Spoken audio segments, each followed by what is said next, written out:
All right, well, this is the gear that I'm going to be bringing on the trail with me. And besides my clothes that I have on me, this is all that I will be carrying. One of the most important things is to have walking sticks. You wouldn't think so, but even younger thru hikers tend to use hiking poles for their venture. The backpack. There's a lot of ultralight backpacks. This one happens to be made by ULA, and it's called the Circuit. It's one of their smaller packs, and you use that because you need to have something force you into restraint in what you carry on the trail. If you carry too big of a pack, you will tend to fill the pack. And so I don't have the largest pack possible. I will start unpacking it. And one of the reasons I like this pack is because I absolutely love hip pockets, because I could put all kinds of things in there, stuff that I need immediately accessible, and things that I like to nibble on, like candy. I don't have candy in my pack right now, but it's understandable. So this is going to fall on my right side. What I have there is stuff for vision. My sunglasses. My headlamp. Headlamps are lifesavers. Sometimes I will be doing night hiking, and I have to have a headlamp for that. Plus, you occasionally wake up in the middle of the night, and it can be fairly dark out in your tent. So a light is life-saving if you have something life-threatening going on. I carry a bunch of lens wipes. I carry a very cheap, lightweight compass. Because the headlamp is so important, I also carry a spare set of lithium batteries for that. The right shoulder pocket is right here, and in that I have just a few things. The most important thing is one of the most important items that you carry on the trail. It is a cell phone. This happens to be an iPhone, and I don't use it very much for making phone calls. I would love to talk to my wife every day on the telephone, but most of the trail is outside of cell phone range. And yet, this is my lifesaver because I can put it in airplane mode and still get GPS. And I have maps loaded on here and apps for the entire Pacific Crest Trail. It will tell me exactly where I am on the trail, how many miles I've gone, so how many cents you owe for this venture, and it tells me some very important things, like how far is it away from the next McDonald's, but more importantly, the next water stream, or the next water trough that the cows drink out of, because we just happen to drink out of those also. Water is water, and you have to know where it is in order to survive, especially in the desert. So this is probably one of the most important items I have. Much of the trip I will not be carrying paper maps. I will for part, but much I will not have paper maps, mostly to keep weight down. But this will keep me in touch with my location in life. One of the things you worry about with a cell phone is running out of batteries. Well, I don't use cell phones for frivolous things. A lot of people that backpack will plug in and use it for music to play, and they'll wear earphones and all that. I like to listen to the music that God is giving me, and the birds, the crickets, and things of that sort.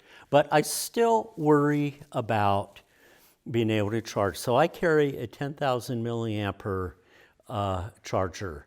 And I find that this can easily last me a week to 10 days without a problem. Still using the GPS fairly heavily.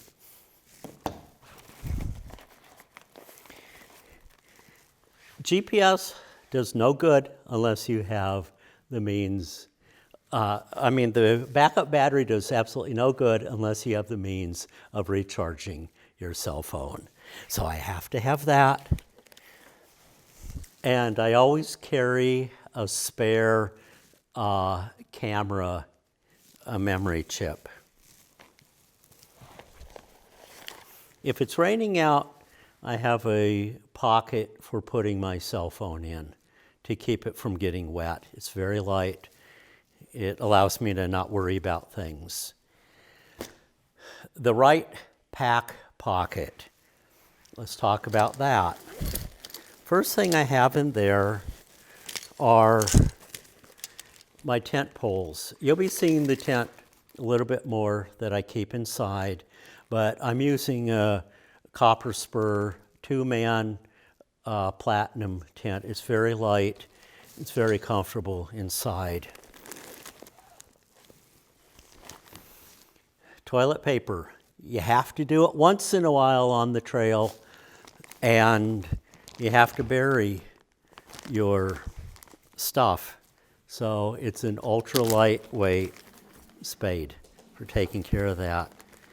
Today's world, you have to pack out your toilet paper. So unfortunately, I have to carry a bag for that.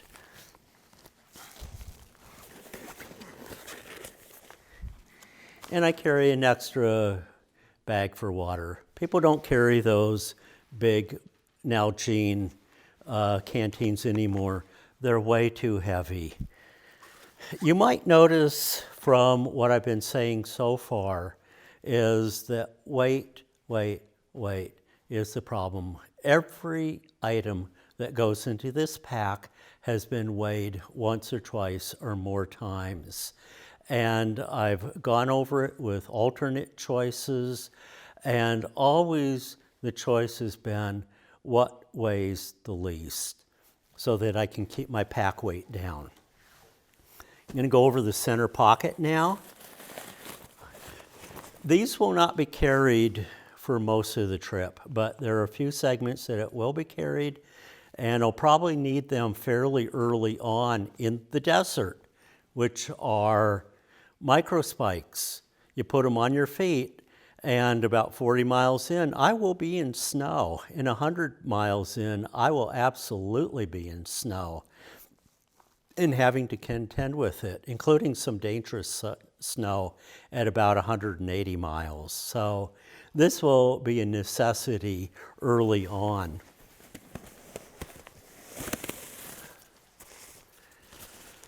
This is a very lightweight rain jacket that I can also use as a windbreaker. A lot of times in the morning when it's really cold out, I'll have nothing but this shirt on and the windbreaker, and within 10 minutes I'll be hot enough that I'll be able to take the windbreaker off and carry on without having to feel like I'm in sauna conditions.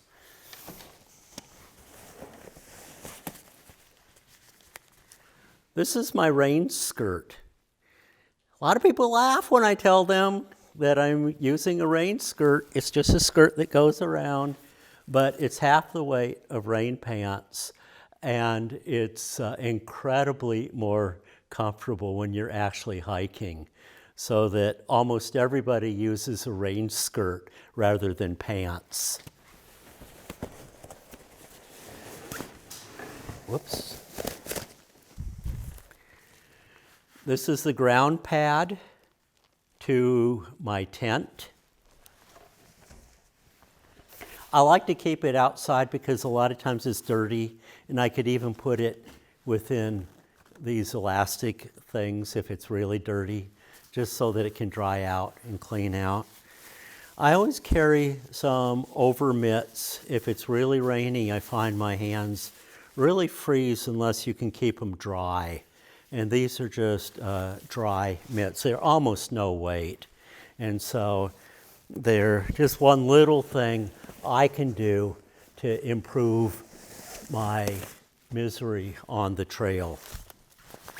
I don't anticipate needing this in the desert, but it's a bug net, and it will be used very heavily on parts of the trail. I've been on the trail where I have been attacked by swarms of insects, and it is one of the most miserable things you can go through.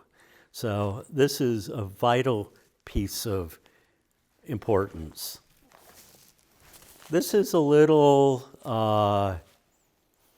thing that you could put over your pack as a rain cover, and we use that. Okay, we are now attacking the left side of the pack, and we'll do the left hip pocket first. If I can get this open. Vitamin M, Motrin. It's for pain. Who's going to have pain on the trail? Number one, me. Number two, if I get far enough, maybe you.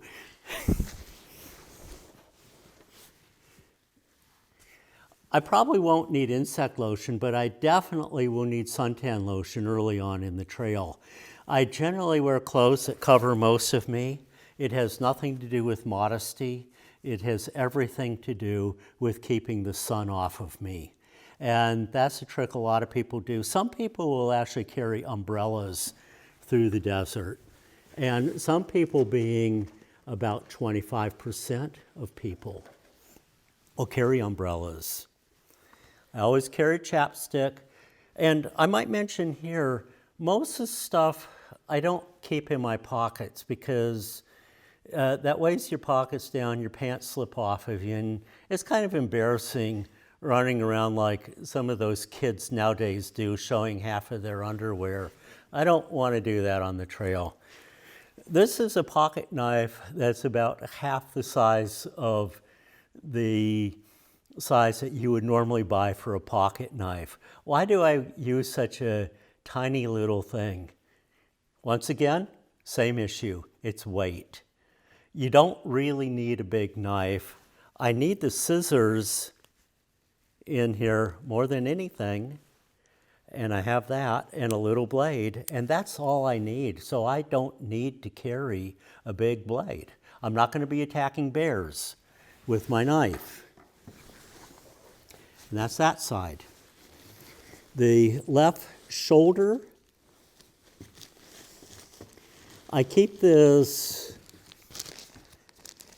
Sea to Summit. It's made out of a fabric that's waterproof, and I keep it over my camera. And I'm using a mirrorless Canon N100. If I really wanted to, I can remove the lens. I keep a very lightweight lens cover and a sun shield. I just find that I take better pictures if I do that. It's attached to the pack with a capture clip that is a really ingenious invention that I would never be without. Okay, the left pack pocket contains my water purification stuff. And the essential item here is the Sawyer Squeeze Micro. It's a filter that I put dirty water on here and I squeeze it through. Clean water comes out here. Sometimes I just run it straight into a bag. Sometimes I run it into my hydration unit. And this sack contains all the stuff I need to maintain and keep that clean. So this is vital for me to keep me from getting sick on the trail. And then I carry a 2-liter water bottle, also very light. And this is one where I can filter straight into this bag here. They have the same thread sizes and all that, so that works real well that way. Okay, I am now going to move to the inside of this pack. The outside is kept for when on the trail, things that I may need quickly, it's there for me.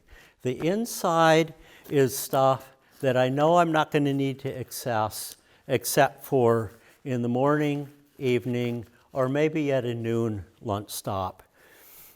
They don't have the traditional brains, which is that little pocket that comes over a pack. That's called a brain. And these packs do not have a brain to them, which helps keep the weight of the pack way down and also helps keep it a far more efficient pack. The first item is my food. And this is probably the heaviest item in the entire pack. I'll show you very briefly what I keep in there. All kinds of goodies that I keep in a odor-proof sack. I keep chewy candy, more candy, including vitamin S, the Snicker bar, and a food that is very, very popular on the trail, top ramen. This is the main food that people will eat on the trail. I keep freeze-dried vegetables and beef or chicken to go with that, just to make it a little bit more palatable. Next item. These are my spare clothes. I do not carry changes of clothes. I anticipate that these clothes will become filthy dirty, but I also anticipate that nobody is going to comment on me wearing filthy clothes. It's expected. Not only is it expected, but I will be very smelly during the hike. It's not intentional, it just happens, and 100% chance you can recognize a through hiker because you could smell them a half a mile away.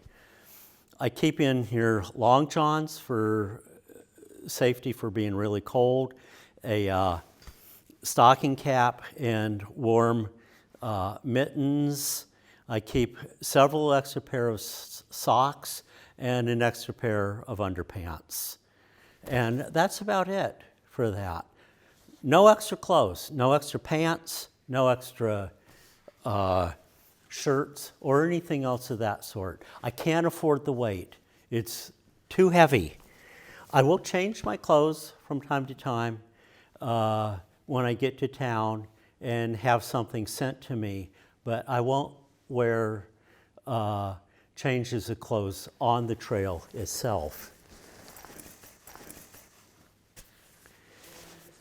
This is a Feathered Friends EOS, E-O-S, and it has a hood. I might make a comment. I wear size large, but I buy virtually everything in extra large. On the trail, you just, even though I know I'm going to be losing weight, you just like stuff loose and floppy on you.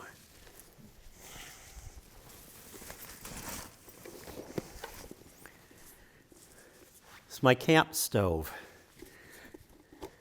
About 20 to 30% of people will not bring a stove. I kind of like hot coffee in the morning. I like a hot meal at night, at least part of the time, so I do bring it. And I keep one of these small canisters of isobutane fuel for it. This will last me about 20 to 30 days because it takes about 3 minutes to warm up a entire pot of this stuff. So you just don't, this is a very efficient stove, so you just don't need a lot of fuel canisters to survive.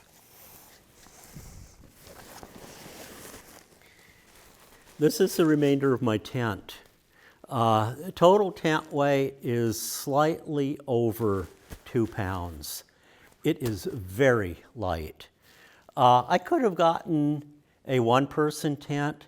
I just like a little bit roominess in a tent because I tend to roll around a lot. It's a big these are a Big Agnes Cooper Spur 2 Platinum tent. A little expensive, but that's one expense that I think is worth it because it reduces the weight considerably. And if you haven't gotten it by now, weight is everything.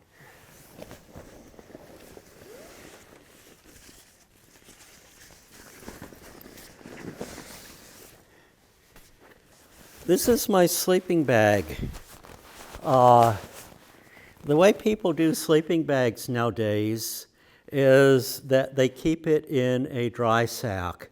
So let's pretend I'm hiking and I fall in the river and the entire bag gets soaking wet. This sleeping bag is going to stay dry, completely dry. It will not get wet. And you have to remember on the trail, one of the surest way to get into trouble is to be wet and cold. So that if you could stay dry and cold with this sleeping bag, you will soon be dry and warm. It's rated to 20. It is also a Feathered Friends sleeping bag. And quite honestly, it's not a sleeping bag, it's a quilt. But it looks very similar to a sleeping bag, so I will leave it at that.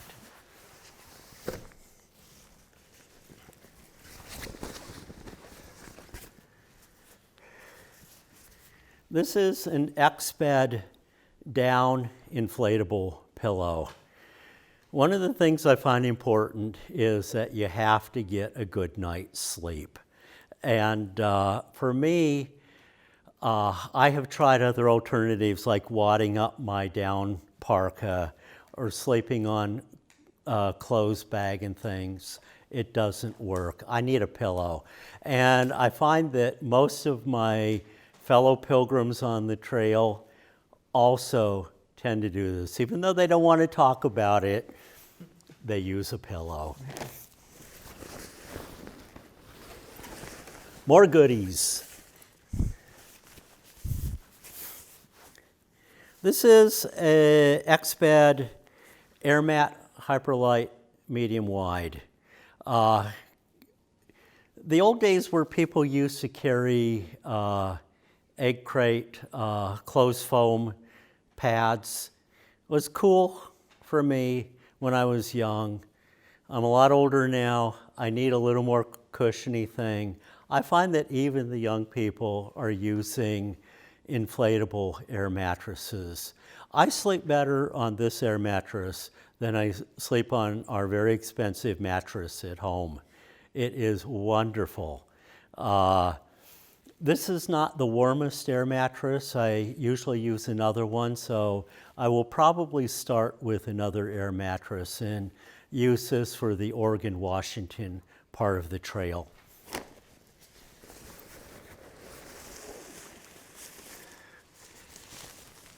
This is a funny little sack that allows you to blow up your air mattress. It weighs almost nothing.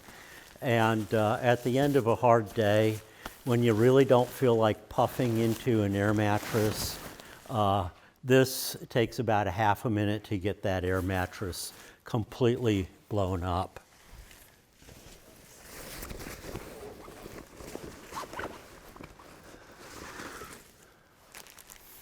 I carry extra garbage sacks just for in case. Lots of things you could use them for. I'm on a few medications, so this is a 6-week supply of my medication. that it'll carry along, and replenish it every 6 weeks. This is all the little doodads that you need. It includes chargers for the camera battery, a charger for the cell phone and for the accessory backup battery, includes my first aid kit, includes a very small toothbrush and tube of toothpaste. I do like to brush my teeth once in a while on the trail, so I bring this along. This is a little heavier than I'd really like. I also have first aid stuff and blister repair stuff in here, so I'm playing it a little bit safe, even though it is a little bit heavy. I wish I could get the weight down. Maybe on the trail, I'll be throwing some of that stuff out. Finally,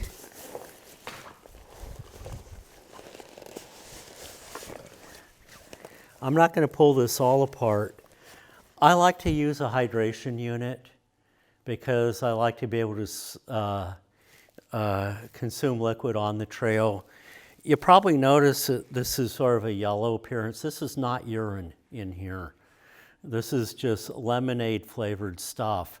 I find that sometimes the water just doesn't taste right, and it could be impalatable if it has a weird taste to it. And so I bring along bags of Crystal Light and sometimes Kool-Aid, throw that in there, water tastes great, you don't mind drinking it. But that's it. That is my backpack. Many people wear an open button dress shirt, and it's just one of those things that a lot of people really like, this sort of shirt. I also like an inside shirt. Both of these are synthetic fabrics. You don't wear any sort of cotton because it gets wet, it doesn't dry out quickly, and so it's vital to me to have synthetic clothing on me. And it also helps keep me fairly warm. I really like these convertible pants. I rarely ever take them off, but they're really light and they're synthetic. They dry out very quickly.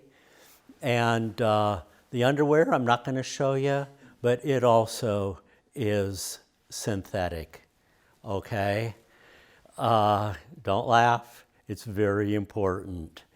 One of the biggest problems that people have is jock rash.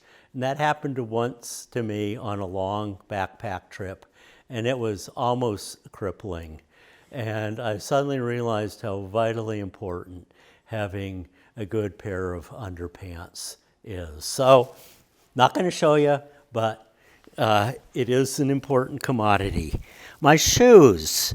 People would think you were going to wear these big, heavy hiking shoes, but you have to remember the weight of my pack is much lower. And so it becomes less important. And these are a type of shoe that is most popular on the trail. They're called Ultra Lone Peaks, and I have attached to it this silly little thing called a Dirty Girl Gator, okay? That's because the company is named Dirty Girl. The shoes, these are size 12 shoes. I normally wear 10 and a half, but your feet swell, and the number one cause of blisters are too tight of shoes. And so over a number of years of trial and error, I have ended up with a size 12 shoe. And I don't wear double socks for these. The sock is a single pair of darn tough stockings. Supposedly they're guaranteed for life. I don't believe it, but I know that if I get a hole in these, I could send them back to the company and they'll replace them for free, for whatever that's worth. And honestly, that's all I have on me. I have my normal wallet here. This will not be carried on the trail, okay? You don't carry change. You only carry a few large dollar bills and a couple credit cards besides your passport. And that is it. You do not have a big wallet on the trail. Everything is looked at in terms of how much does it weigh before you put it on your pack. When I do the final analyses, I have weighed everything, including my watch, my glasses, and everything else that will be on my person to determine exactly what I'm going to have to be carrying for 2,650 miles. And that will help me best determine what to have on me, what to say, I think it could stay home. So we've been talking a lot about weights, and I've been emphasizing the importance of keeping weight down. The question arises, how much weight do I have on me? So let's run through a few things. When you're talking about weights, you're talking about two things, total pack weight and what they call the base weight.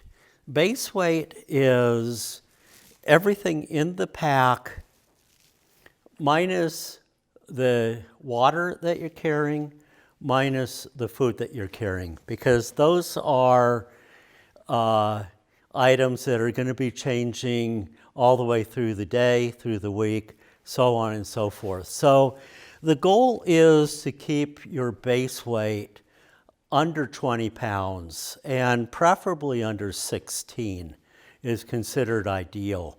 There are people on the trail that have base weights of under 10 pounds. I'm not sure how they do that, but they are able to keep their base weight fairly low. My base weight, if I take out the fluid here and take out the food there, the base weight for me is going to be 19 pounds, which is a little heavier than I'd like. Part of the reason it weighs so much is because I'm carrying a few things that are frivolous. The hydration unit adds a little extra weight. The camera adds a bit more than a pound. Many people don't carry stoves. That adds a pound. And there are just a few items in there that add a little bit extra weight. For me, I think a little bit of comfort is worth a slightly bit more weight. Now, I had mentioned before, with 2.5 liters of water and 3 to 4 days of food supply, the weight of my pack is roughly 27 pounds, okay? If you include virtually everything I'm carrying, including the weight of my hiking poles, the weight of my eyeglasses, and I won't be using these, I'll use something else, the weight of my watch, the weight of my shoes, everything on my body, that adds another 5 pounds. So that some people would say my total base weight is 24 pounds. Well, it's 19 to 24, somewhere in there, and we'll leave it at that.